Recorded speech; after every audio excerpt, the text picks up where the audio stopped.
मैं तुम्हें भगवान के विराट रूप का वर्णन करके सुनाता हूं। सर्वप्रथम सुखदेव जी ने राजा परीक्षित को भगवान के विराट रूप का वर्णन करके सुनाया। ये जो कुछ तुम देख रहे हो दृश्य प्रपंच, ये सब भगवान है। ये भावना करो, ये भावना करनी है। जो कुछ दिख रहा है ये भगवान है। क्या दिख रहा? बोले आकाश दिख रहा है, सूरज दिख रहा है, चंद्रमा दिख रहा है, वो सामने पहाड़ दिख रहा है, नदी दिख रही। बोले इसमें भगवान की भावना कैसे करें? तो सुखदेव जी कहते हैं, राजन, ये जो सूर्य भगवान है यही परमात्मा की आंख हैं। वो विराट परमात्मा पुरुष देख रहा, उसकी आंखें हैं ये सूर्य भगवान। चंद्रमा उसका मन है।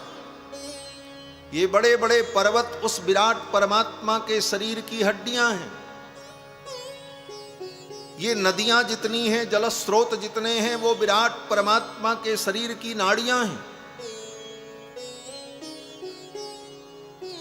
अग्नि परमात्मा का मुख है।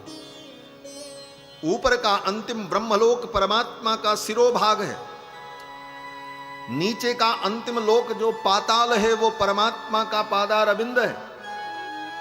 पाताल मेतस्य ही पादमूलम। सुखदेव जी कहते हैं पाताल मेतस्य ही पादमूलम।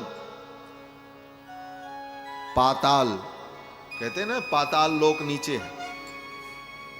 पाताल शब्द का अर्थ क्या है? बोले पाद तल, दो शब्द हैं, पाद और तल। पाद माने चरण।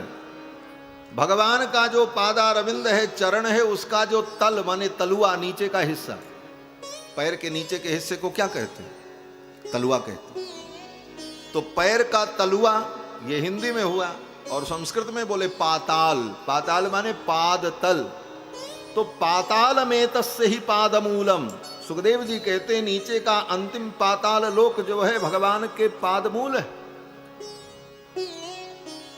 और ऊपर का जो अंतिम लोक है वो सत्यम तु शीर्षाणि सहस्र शीर्षणा। और ऊपर का अंतिम जो सत्य लोक है, 7 लोक नीचे 7 ऊपर, 14 भुवन। ऊपर के जो 7 लोक हैं उनमें सबसे ऊपर सत्य लोक। वो सत्य लोक क्या है? बोले भगवान का सिर। और भगवान में ही ये संपूर्ण सृष्टि विद्यमान है, ऐसा चिंतन करो। धर्म भगवान का वक्षस्थल है, अधर्म भगवान की पीठ है। भगवान की जो मुस्कुराहट है वही माया है। हासो जनोन्माद करी च माया। सुखदेव जी कहते हैं, राजन, भगवान जो मुस्कुराते हैं यही माया है। भगवान की हंसी ही माया है। और यही बात गोस्वामी तुलसीदास जी महाराज भी कहते हैं।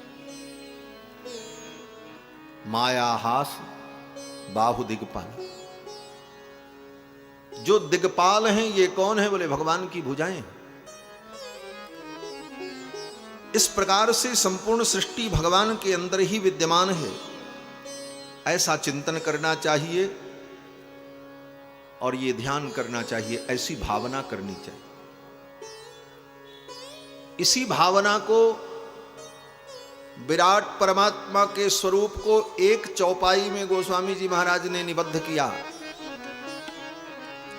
सिय राम मैं सब जग जानी, सिय राम मैं सब जग जानी। करहूँ प्रणाम जोरी जुग पानी, करहूँ प्रणाम जोरी जुग पानी। सिय राम मैं सब जग जानी, सिय राम मैं सब जग जानी। संपूर्ण संसार को भगवान का स्वरूप समझो, ये भावना करो विराट की। इसके बाद सुखदेव जी ने वैराग्य का वर्णन किया। सुखदेव जी कहते हैं, राजन, इस मानव जीवन की यात्रा के लिए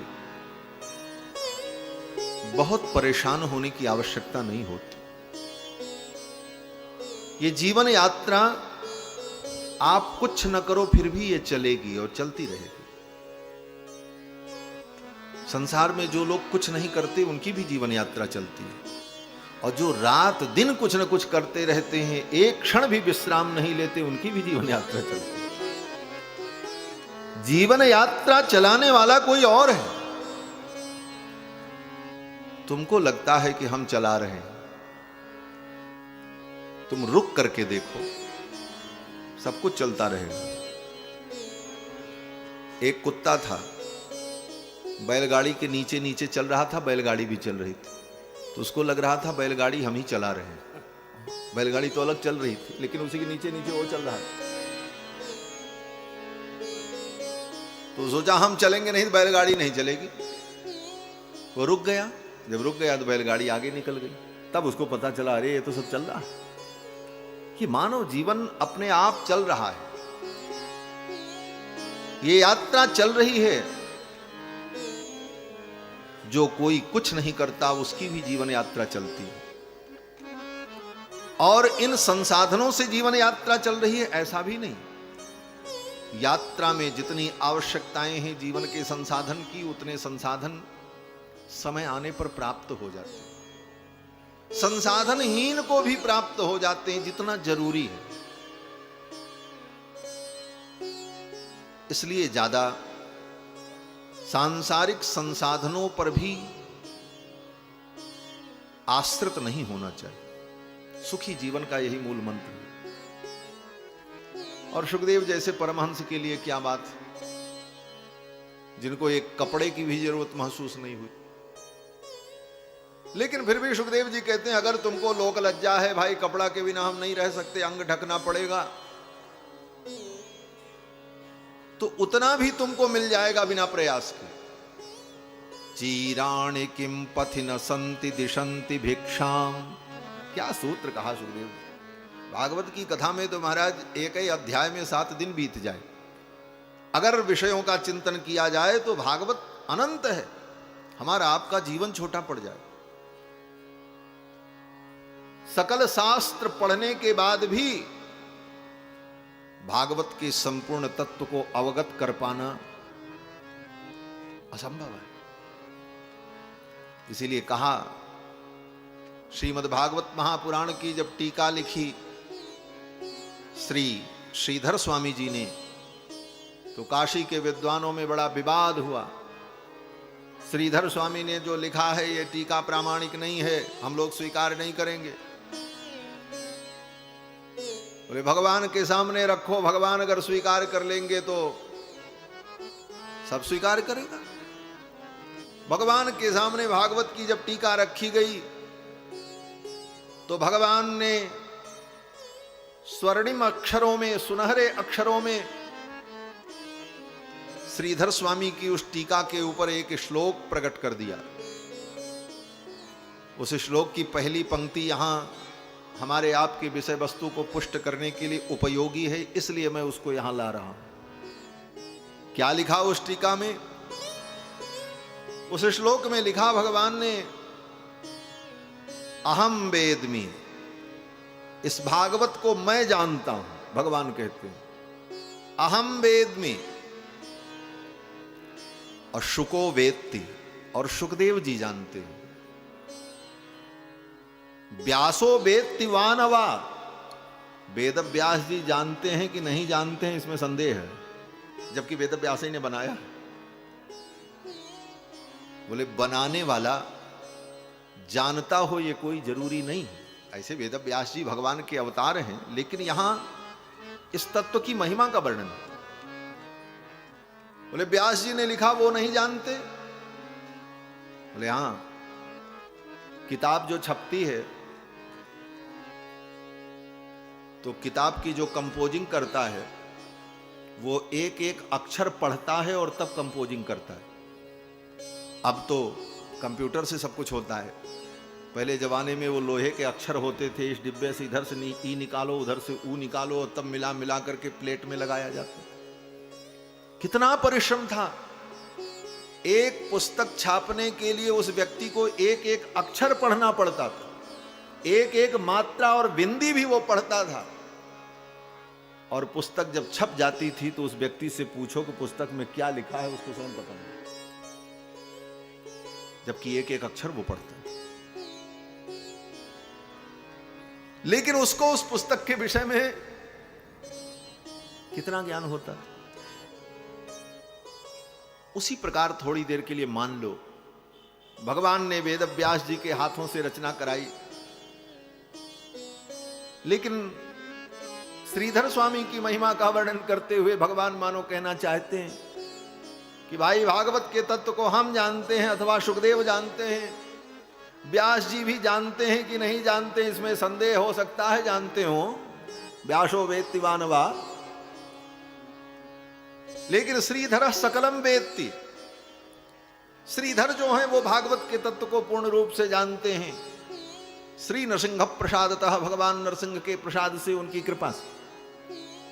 तो ये भागवत महाराज, इसको जान पाना ये तो समुद्र है, जितनी गहराई में जाओ कुछ मिलेगा। किनारे में ही डुबकी लगाओगे तो कुछ थोड़ा मिलेगा, और आगे जाओगे और मिलेगा, और गहराई में पता नहीं कितने कितने रत्न होंगे। तो श्री सुखदेव भगवान कहते हैं, राजन, जीवन यात्रा के लिए बहुत चीजों की आवश्यकता नहीं होती। अगर अंग ही ढकना है तो चीराणि किम पथि न संति दिशंति भिक्षाम। सड़क के किनारे बहुत कपड़े पड़े रहते।